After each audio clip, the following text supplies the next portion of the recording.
Olá pessoal, tudo bem com vocês? Aqui quem fala é o Renan Cruz, professor de artes, né? E aí, hoje vamos continuar a nossa aula, tá bom? Na verdade, é a última aula do trimestre, né? Coisa boa, olha só. O mouse está mexendo aqui que eu estou arrumando a minha imagem. Bom, então vamos lá, olha só. A gente vai falar de... A gente já conversou sobre produção, né, artística nas linguagens, né?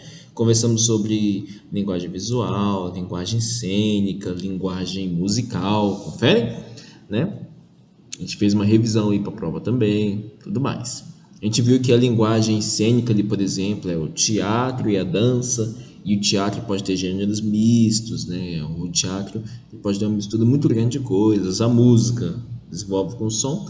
E aí, para a gente fazer uma última aula do trimestre, ainda sobre linguagem, na linguagem visual, né? Tem um conteúdo muito bom que é a Op Art, né? O que é isso, Op Art? É isso que a gente vai conversar hoje, né? Para terminar o nosso trimestre, beleza? Op Art, então. Olha só, nos anos 60 ocorreu um grande desenvolvimento da pintura que usava formas geométricas para criar efeitos óticos. Ou seja, Op Art tanto tem essa relação com o ótico, né? Com a ótica, beleza? Tranquilo? Então, olha só. Op Art, ou Optical, não sei como é que fala esse inglês, é esse mesmo, né? Optical Art, e significa arte óptica. Esse termo apareceu em 64, na revista Time. Essa forma de arte simboliza um mundo mutável e instável que permanece em constante mudança, né? Então, quando você fala de movimento, então a arte ótica ela vai ter essa característica de se manter sempre em movimento.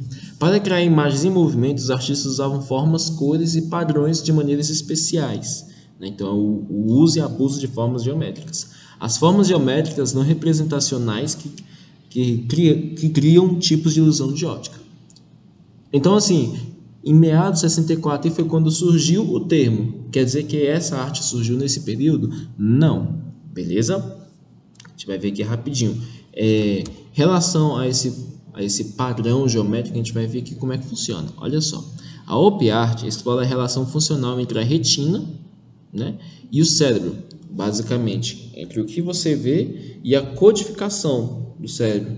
Certos padrões causam confusão entre esses dois órgãos, resultando na percepção de efeitos ópticos irracionais. Beleza? Então aqui que está o negócio. Por exemplo, a gente tem essa imagem aqui. Se você olha para o centro da imagem, meu Deus, a gente fica até tonto. A imagem fica se mexendo. Então é quando causa confusão justamente entre o que você vê e o que o cérebro codifica. O uso de padrões geométricos, no caso o círculo, né? De uma organização de tal maneira que gera esse movimento, essa constância. Beleza? Olha esse círculo aí, meu Deus. O professor está ficando com dor de cabeça, professor. Eu entendo também. Outro exemplo. Essa aqui. Os quadrados são exatamente do mesmo tamanho. Entretanto, ao olhar para essa imagem, parece que eles estão se movimentando, né? Ou mexendo um pouquinho assim. Não sei você, mas eu vejo dessa forma. Mas se você parar e olhar e concentrar em uma única linha, igual eu passo o mouse aqui, por exemplo, aqui, ó, você vai ver que está absolutamente retinho, tá bom? Mas o uso das formas geométricas faz com que gere esse efeito aí. E temos outras imagens, por exemplo. Essa aqui, por exemplo, quando você se concentra em uma única linha aqui, ó, foca em uma linha, olha só, ó, você vê que ela está de fato parada, né? Mas tudo parece se movimentando. É muito doido, é muito doido. Então, o uso de formas geométricas novamente, gerando movimentação, beleza? Parece um túnel, né, que vai se mexendo assim. Se você olha para cá, ele mexe para cá. Se você olha para cá, ele mexe, continua mexendo para cá. Ih, professor. Outro exemplo, esse aqui também. A figura que você olhar, por exemplo, eu olho para essa figura aqui agora, esse centro aqui. Se eu olho para ela, ela fica parada e todas as outras se mexem. Se eu olho para cá, também fica parada e todas as outras se mexem, né? Quanto mais se distancia um pouco do meu foco, parece que se mexe um pouquinho mais. Então, beleza, né? Um outro exemplo ainda é esse aqui, tá joia? Mais simplista, mas que você pode olhar exatamente no centro, nesse pontinho preto aqui, ó. Concentra nele onde está o mouse. Olha para ele. Quando você olha para esse ponto preto, o que acontece aí? Ó? parece que essas listas se movem, né? Ou alargam, ou até às vezes giram um pouco. Não é isso? Muito doido, né? Outro exemplo também é esse aqui.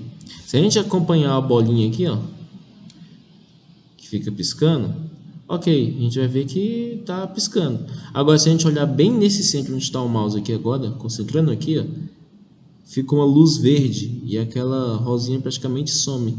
Fica uma luzinha verde caminhando. Percebeu, hein? Beleza, pessoal. Então, olha só. Esse tipo de arte, como a gente falou, ali em meados de 64, dos anos 60, foi que, né, surgiu esse termo op art, tá joia? Mas esse movimento de op art basicamente foi iniciado com alguns professores, né? E esse camarada aqui é um deles, Joseph Albers. Olha só, em 33, né, ele é da Alemanha, alemão, tá bom? Havia uma escola de design chamada Bauhaus, né? E essa escola foi fechada, né? Ela tinha um trabalho com várias formas diversas. Acontece que esses professores que lecionavam ali foram para os Estados Unidos. Ao chegar nos Estados Unidos, eles começaram a lecionar lá, né? E esse artista aqui, extremamente importante, foi um educador por excelência, cujas obras, tanto na Europa como nos Estados Unidos, representaram a base mais influente do programa sobre o estudo da arte do século XX. Esse camarada ele usava muito de formas geométricas, e a partir do uso de formas geométricas gerava efeitos visuais. Não é tão forte quanto esses que a gente vê agora, que isso já é uma evolução, né? Mas foi meio que o início disso, diremos assim. Então, assim, aqui é só um estudo usando formas geométricas, tá joia? E aqui é um também, tanto quanto complexo e simples ao mesmo tempo. Tá joia? Que não, a gente não enxerga tanta movimentação, mas sim o bastante uso de formas geométricas. Beleza? Bom, essa artista aqui, já mais velha, que a gente comentou agora, né? Ela nasceu em 1931, acredito que está viva ainda, né? A Bridget Riley é uma pintora inglesa considerada um dos maiores expoentes da op art. Estudou em Goldsmiths School of Art em Londres em 1952 a 1955, né? Então ficou muito tempo aí, 3 aninhos. Sua primeira exposição individual foi em 62, na Gallery One. O que acontece? A própria imagem dela aqui já é numa obra dela também. Ela pega esse senso de uso geométrico ou padrões para gerar efeitos na sua obra também. Então, por exemplo, o uso dos quadrados, né? Olha aqui. A gente olhar no centro aqui, parece que não sei nem se mexe, pisca, ou outros exemplos, essa formatação aqui, que não gera tanto movimento assim, se a gente concentra no centro aqui, mas gera um certo movimento, beleza? Foi um dos principais expoentes aí, né? Essa aqui a imagem está meio ruim, mas o fato dessa imagem estar apontada para um lado, ela sempre vai gerar um pouquinho de movimento também. Se a gente concentra no centro, vai gerar movimento. Beleza? Beleza, mas o que acontece? Essas pessoas que a gente falou, ok, tem esse movimento da op art, que elas são excepcionais para esse movimento. Só que se a gente pensar bem aqui, lá em meados do alto da Renascença, ali, ó, né, que eu tô falando assim, em 1500, 1550, por aí, a gente teve esse artista aqui, ó, Joseph Arcimboldo. O que acontece? Talvez esse camarada tenha sido aí o primeiro a trabalhar com o conceito de ótica. Tá joia? Como assim, professor? Ele tem uma obra chamada As Quatro Estações, além de outras obras. Mas essa obra, das mais conhecidas dele, né? Ele usa aí frutas, verduras, flores, basicamente elementos da natureza, para gerar a fisionomia humana, né? Ele faz essa conexão do humano e da natureza. Então, ele usa elementos da natureza para gerar fisionomia humana. Então, né, a sua obra, então, ela é de certo modo, né? De certo modo não, ela é surrealista, porque não é real, né? Não é algo, é real. né? Então influenciou demais Salvador Dalí e outros artistas surrealistas do século XX, tá joia? E aqui é a obra dele, por exemplo, As Quatro Estações. Se a gente observar, a gente de fato enxerga a figura humana, ao mesmo que entende que são elementos da natureza, né? Então, assim, é de certo modo uma ilusão, de certo modo, beleza? Entendido até aí? Então vamos lá, hein? Bom, mas um cara que eu não posso deixar de falar também é Escher. Escher é um artista que foi um tremendo artista, né? Artista holandês, gráfico. Ele é muito conhecido pelas suas xilogravuras e litogravuras, tá bom? Meio tons também. Xilogravura é basicamente quando você pega uma madeira, um pedaço de madeira assim, e você recorta essa madeira, faz cortes com faca, alguma coisa pontiaguda, né? E você cria uma espécie de carimbo. Quando você passa a tinta nessa madeira e coloca um papel, puff, você vai carimbar no papel, você vai trazer o desenho para o papel. É mais ou menos isso, estilo gravura, tá bom? Litogravura, no entanto, é tipo o uso de uma pedra lisa, que é quase a mesma coisa, só que em vez de cortar e tudo mais, vai usar gordura, né? A gordura da tinta, assim. Então não é bem uma gordura tipo de comida, não. Mas é uma tinta meio gordurosa. Tá joia? Não sei se deu para entender, mas tudo bem. Vamos ver a produção desse camarada, né? Então, assim, a produção dele tende a representar justamente construções impossíveis também, né?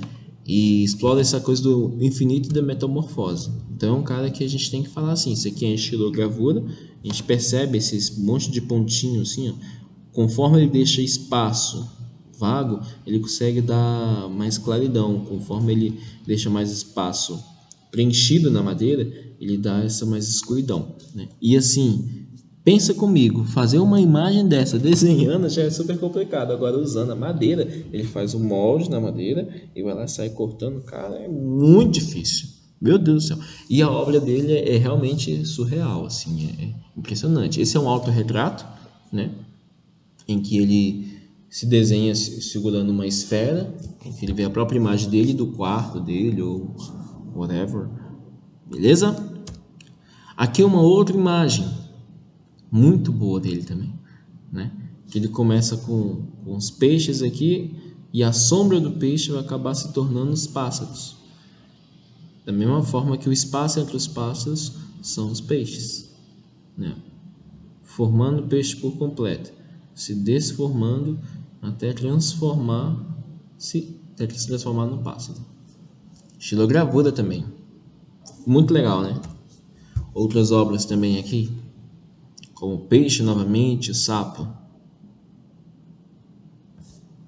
Começa totalmente formado, depois começa a desformar, até formar o sapo por completo. A gente pode observar até a pata do sapo, né? Quanto é diferente aqui e aqui. Então vai essa coisa de começa aqui e vai acrescentando até tornar-se algo diferente. Olha esse aqui também. Se não me engano, é xilogravura também, né? Cara, fazer uma xilogravura com esse nível de sombreamento, nossa, é muito top. A gente vai enxergar aqui, ó, essa espécie de jacaré que fazem parte do desenho, depois como se saíssem do desenho e retornassem para ele, né? É interessante que a gente vê esse jacaré feito por completo aqui, com seus efeitos, suas escamas e tudo mais, a pele, né?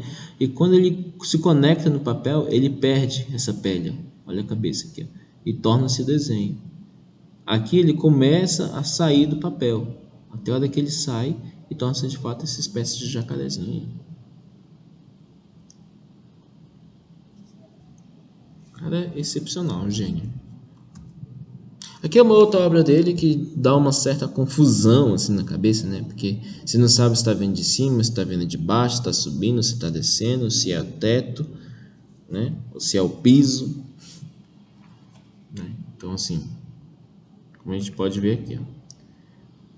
Mas essa imagem, por exemplo, a gente está vendo da direita, como se ela estivesse à direita, ou como se ela tivesse para a direita, ou como se ela estivesse para a esquerda, por exemplo, né?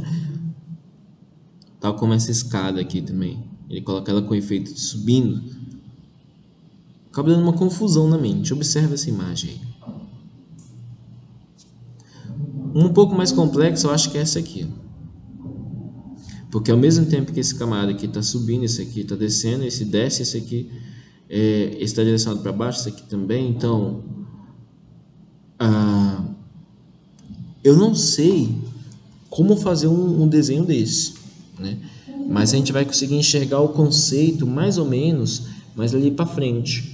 Vou colocar algumas outras obras, alguns exemplos, né? Em que o ponto principal de algo, onde ele vai convergir para cima, o camarada vai convergir para baixo e começa a gerar esse tipo de efeito, né? Isso aqui já é muito evoluído. A gente vai ver de uma forma mais simplista, tá joia? E aqui é outra obra dele. A gente enxerga, é como se tivesse um pombo em cima na lua, né? E a gente enxerga esse pombo justamente por baixo, enxerga de frente, enxerga por cima. Ao mesmo tempo que a gente está vendo aqui por baixo, seguindo adiante a gente já está por cima também. E não só o pombo, né? Como esse... Esqueci o nome disso aqui, gente. Você sabe como é que é? Esqueci o nome disso aí mesmo. Mas beleza. Olha que top. Beleza? Bom, a gente vai ver então aqui algumas ilusões diversas, né? A gente viu aí que o conceito, né, de se trabalhar com formações geométricas, né, com formas geométricas para gerar movimento, né, confusão no olho e tudo mais, o olho e codificação do cérebro, né? O termo op art surgiu por meados dos anos 60, né? Ali por volta de 1930 e pouco, 40, foi se evoluindo, tá joia? Né? E a gente tem esses grandes artistas aí que a gente apresentou, bom, ilusões diversas, a gente tem essa aqui, por exemplo, né? O que você enxerga aqui? Quantas pessoas você enxerga aqui? Isso aqui tá até fácil, hein? Vamos lá. A gente tem esse senhor, né? E a senhora, uma espécie de camarada tocando no violão, uma senhora segurando alguma coisa aqui na cabeça, né? E na orelha tem mais uma pessoa. É interessante que a roupa, né, e o que ela segura na cabeça formam a pele da senhora, né? Mostram assim que é de uma idade já elevada e tudo mais.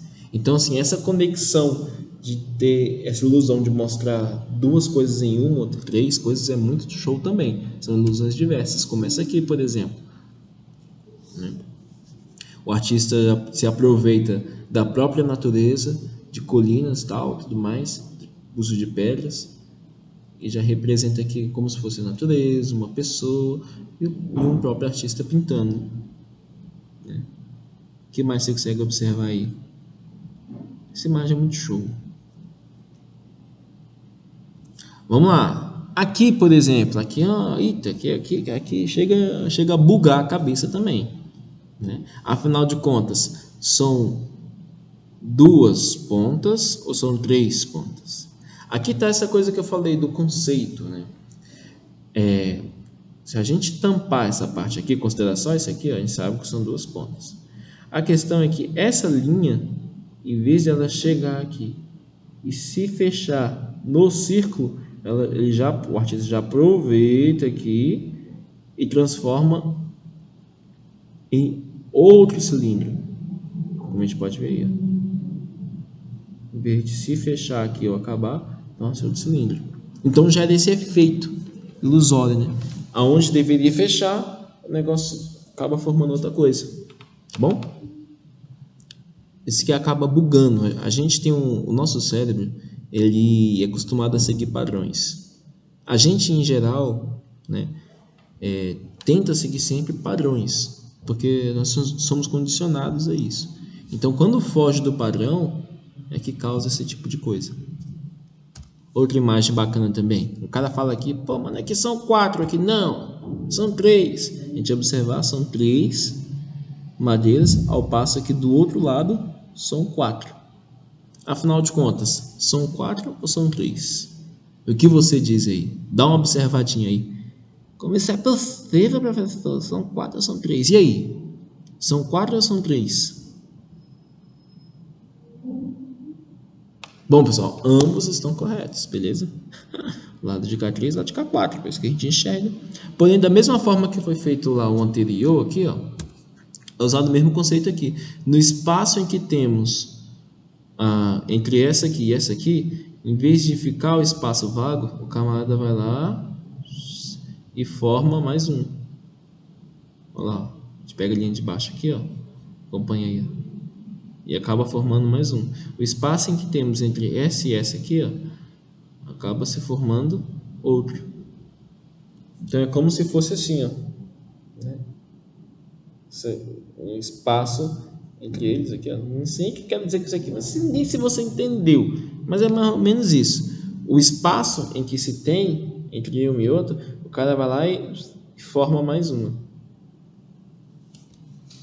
Beleza? Quando se foge o padrão aí. Temos outros aqui também. Olha esse aqui, elefante. Quantas patas tem esse elefante? Quantas pernas? Olha que interessante. Aqui é do mesmo formato. Se a gente observar aqui, a gente pega a pata do elefante. Na hora que a perna. Na hora que a gente chega no final, cadê a pata? A pata está no espaço entre as pernas. Então, entre essa perna e a perna de trás, tem uma pata. Então, onde seria o espaço, ele coloca a pata. Novamente, foge ao padrão, gera confusão pra gente. Beleza? Ali, ó, onde a perna não tem pata, a pata está entre os espaços das pernas. Beleza? Vamos a outra. Essa aqui é clássica, né? Aqui, se eu não me engano, tem 10 rostos, né? E aí, você consegue achar esses 10?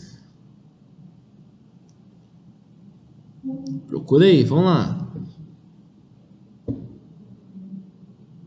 Vamos começar lá de cima.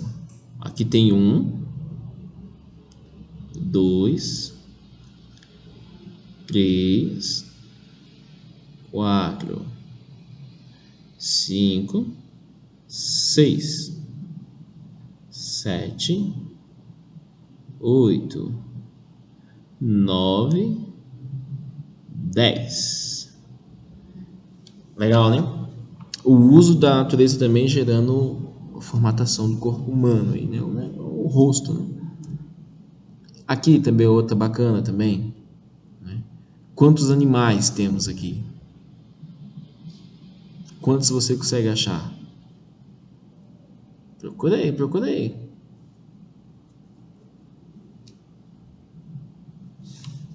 Ó, a gente aqui tem o rato. Não sei se isso aqui seria uma espécie de cobra, mas assim. 1, 2, 3, 4, 5. De repente um peixe. 6. E que mais? Que mais? Aqui pode ser alguma coisa. Eu sou terrível nisso aqui. Tem mais, eu lembro que eu contei mais uma vez, hein? Olha lá, se você achar mais, depois responde no fórum, hein? Falei, professor, tem esse aquele. Manda no fórum lá, beleza? Essa aqui também é uma clássica, né? Essa aqui muita gente já viu. A gente tem aqui uma senhora e tem aqui também uma dama, digamos assim, uma menina, uma jovem, né? Quem você está enxergando primeiro, a senhora ou a jovem? Muita gente enxerga de cara a jovem, porque enxerga aqui como o queixo, né? Aqui como um colar. Então, o olho, o nariz, virado de lado assim, né? O cabelo, e aqui a orelha, né? Ao mesmo modo que muita gente enxerga aqui como um nariz, ó, o queixo aqui e a boca, e aqui o olhar, olhando para cá. Então, ó, a gente tem uma senhora, ao passo que também temos uma moça mais jovem. Conseguiu enxergar os dois? Sim? Não? Se não, pega o PDF depois aí, tá bom? E observa com mais detalhes aí, olha aí. A moça está olhando lá para o fundo, a senhora está olhando aqui para frente. Outra imagem, por exemplo. E aí, o que você enxerga aí? É a mesma ideia, aqui tem uma senhora, ao mesmo tempo que tem uma princesa. Então, assim, a gente enxerga aqui o nariz de uma senhora, o olho, a pele mais assim, né? O cabelo, o pescoço. Da mesma forma que aqui também a gente pode chegar aqui a boca da menina, né? O cabelo dela aqui é a coroa. Então, uma princesa de cabeça para baixo ou uma senhora. Beleza? Se não conseguiu enxergar, depois pega o PDF e ou vira o computador assim, ou o celular, que aí você enxerga melhor. Aqui, o que temos aqui? Temos dois animais aí. O que você enxerga? Temos basicamente um pato e um coelho. Então, aqui a gente enxerga aí como o bico do pato. Ó. Da mesma forma que aqui, se aqui a gente olhar isso aqui como orelha e aqui como focinho, é basicamente a orelha de um coelho. Um coelho aqui, ó. Um pato e um coelho. Figuras múltiplas, né? Muito doido, eu gosto muito disso. Essa aqui também, essa aqui é bacana demais. A gente tem aí o sapo e o cavalo. O cavalo a gente consegue chegar aqui agora, né? O olho aqui, o nariz, a boca, né? Agora, se você virar seu rosto de lado assim, ó, você também vai enxergar que é um sapo. Que aqui é a perna, as patas do sapo, a outra pata dele. Esse aqui é o lago, aqui é o olho do sapo e aqui é a boca do sapo. Show de bola! Podemos passar? Enxergou aí? Enxergou? Vamos para a próxima aqui. Ah, não. Agora acabou. Ah, não. Ah, não. Poxa, professor. Acabou, professor. É isso aí. Qual dessas aqui você gostou mais, hein? São muito boas. Bom, pessoal, então é isso aí, tá bom? Agradeço pela aula de hoje aí. O primeiro trimestre foi bacana e vamos começar nosso segundo trimestre na próxima aula, falando sobre cultura indígena. Beleza? Bons estudos, um forte abraço e até mais. Valeu, tchau, tchau!